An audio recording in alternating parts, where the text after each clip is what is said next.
Assalomu alaykum qadrli do'stlar. Bizda 85-dars kasrlarni taqqoslash mavzusining uy vazifalarini qanday bajarishni o'rgatuvchi dars. Demak, 10-mashqda kasrlar orasidan eng kichigini toping deyilgan. Va mashqimiz ikkita qismga ajratib qo'yilgan, ya'ni e'tibor berib qaraydigan bo'lsak, tepa qismi mahraji bir xil, mahrajlar bir xil. Mahrajlari teng deylik, teng. Hop, pastki qismida suratlari teng.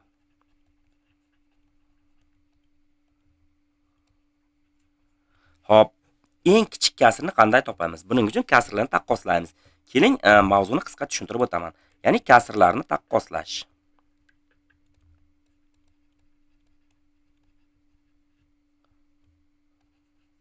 Hop, e'tibor qilaylik. Mana bizga quyidagicha kasrlar berilgan bo'lsin.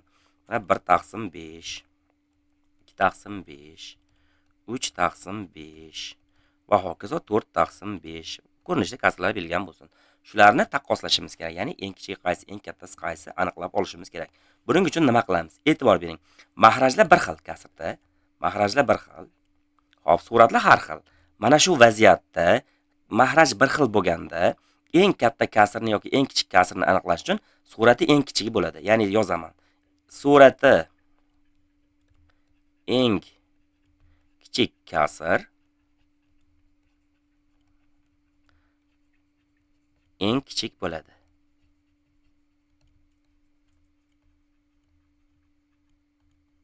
Hop, keling buni hayotiy misollardan quyidagicha tasvirlaylik. Masalan, bitta olmani 5 kishiga bo'lib berdingiz.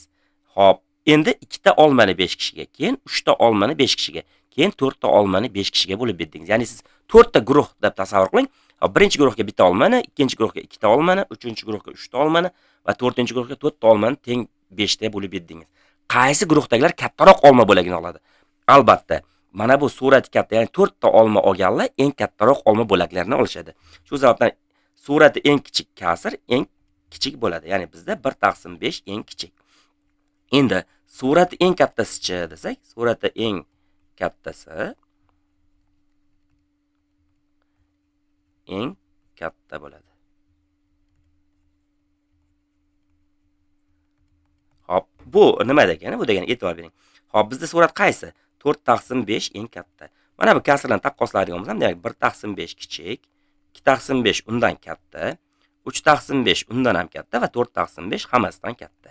Hop, mana bu holatda eng kichik 1/5, eng katta 4/5. Hop, endi bizni mashqimizga qaytamiz. Mahrajlar teng bo'lgan vaziyatda, hop, eng kichik kasrni topish uchun eng kichik suratga ega bo'lganini qarayman.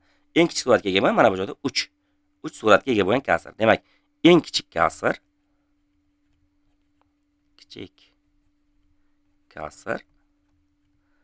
3/9 degan kasrimiz eng kichik bu vaziyatda. Demak, biz buni aniqlab oldik. Endi e'tibor bering. Suratlari har xil bo'lsa-chi, ya'ni suratlari bir xil, mahrajlari har xil bo'lsa-chi deymiz. Hop, keling, uni ham tushuntirib o'taman. Hop, mana tasavvur qilaylik. Misol uchun bizga quyidagicha kasrlar berilgan bo'lsin. Hop, 5 taqsim misol uchun 11, 5 taqsim 12, 5 taqsim 14 yoki masalan, hop, 5 taqsim 15 bo'lsin. Mana shu kasrlarni taqqoslashimiz kerak. Surat bir xil, mahraj esa har xil. Bu vaziyatda e'tibor qiling. Eng kichik kasr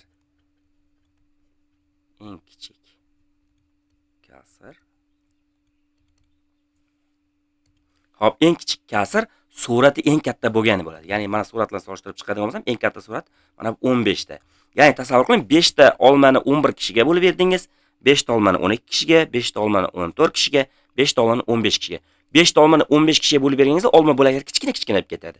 Shu sababdan mana shu eng kichik kasr bo'ladi. Demak, bu vaziyatda eng kichik kasr 5/15. Hop, endi bu kasrlarni taqqoslab qo'ygan bo'lsak qanaqa bo'ladi? 5/11 eng kattasi bo'ladi bular orasida. 5/12 undan kichikroq, 5/14 undan ham kichikroq va eng kichigi 5/15 bo'ladi. Mana shu xossasidan foydalanaman. Va endi suratlar teng bo'lgan vaziyat uchun eng kichik kasrni qidiraman. Eng kichik kasr surati eng katta, mahraji eng katta bo'lgan kasr mana bu holat. Demak, bu vaziyatda 4/13. Bu kasrimiz eng kichik kasr, ya'ni berilgan kasrlar orasida. Qadrli do'stlar, demak 10-uy vazifasini qanday bajarishni ko'rib chiqdik. Navbatdagi mashqqa o'tishimiz. Assalomu alaykum aziz o'quvchilar.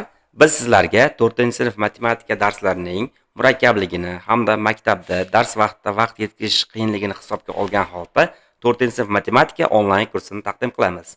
Onlayn kursimiz barcha 2-qismdan boshlab 2, 3, 4 qismlar darsliklarni qanday qilib bajarishlarini tushuntirilgan holatda tayyorlangan video darslardan iborat. Onlayn kursimiz Telegram yopiq kanalda bo'ladi. Uni siz istalgan paytda, istalgan joyingizda ko'rib olishingiz va mavzularni o'zlashtirishingiz mumkin bo'ladi. Ya'ni bizning kursimizga a'zo bo'lganingizdan keyin siz YouTube'larda darslarni qidirib o'tirmaysiz. Har bir dars tartib bilan avtomatik ravishda kanalimizga joylab qo'yilgan. Ya'ni bunda siz darslarni o'zlashtirishingiz, o'zingiz tushunmay qolgan misollarni bemalol ko'rib olishingiz hamda qo'shimcha metodik materiallarga ega bo'lishingiz mumkin. Onlayn kursimizga ulanish narxi 1 martalik to'lov 25 ming so'm. O'quvchilarni hisobga olgan holatda biz juda ham arzon holatda taqdim qilganmiz. Kurslarga ulanish uchun Telegram orqali Sirojdomla akkauntiga yozishingiz mumkin bo'ladi.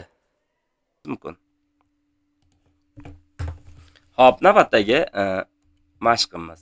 Mashqimiz sharti quyidagicha ekan. Aytayaptiki bizga 420 ta shokolad va 280 ta karamel konfetlari 35 ta sovg'aga teng taqsimlanishi kerak. Bitta sovg'ada nechta konfet bo'ladi? Xo'p, e'tiboring, shokolad 420 ta, uni nima qilishimiz kerak? 35 taga bo'lishimiz kerak. Ya'ni e'tibor bering, teng taqsimlanishi kerak deyilganmi? Bu vaziyatda nima qilinadi? 420 ni 35 ga bo'lish kerak. Ya'ni shunda bitta sovg'aga nechtadan shokolad tushish kelib chiqadi. Ikkinchi vaziyat karamel konfeti. Mana bu shokolad deylik, mana buni. Shokolad. Mana buni karamel deb o'tirmasdan konfet deb bo'ladimi? Konfet. Konfet nechta? 280 ta jami. Hop, bo'linishi kerak bo'lgan sovg'alar soni 35 ta. Demak, mana bu bo'linmani hisoblab olishimiz kerak bo'ladi. Hop, birinchi holatda 420 ni mana bo'lib o'rishimiz kerak bo'ladi. 420 ni bo'lishimiz kerak 35 ga. Natijada 12 chiqadi. 12 ta.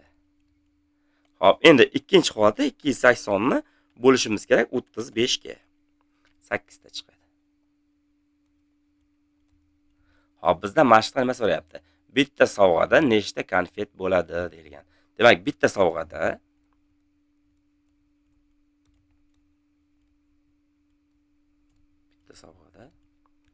8 ta konfet bo'ladi. Demak, bu yakuniy javob. Qadrli do'stlar, demak, shuning bilan biz ushbu darsimizga yakun yasaymiz. Ya'ni kasrlarni taqqoslash mavzusini ko'rib chiqdik. Uy vazifasini qanday bajarishni ko'rsatdik. Agar sizga dars jarayonida bajariladigan misollarni ishlashni o'rganmoqchi bo'lsangiz, asosiy kanalimiz bor, onlayn matematika. Onlayn matematika kanaliga o'tishingiz mumkin va u joyda darsni to'liq joylab qo'yganmiz. Bu kanalimizda esa sizlarga uy vazifaga yordamlashish maqsadida aynan uy vazifalarini mo'ljallab turib joylab ketganmiz. Shuning uchun siz har ikkala kanalimizga obuna bo'lib qo'yishingizni tavsiya etamiz. E'tiboringiz uchun rahmat.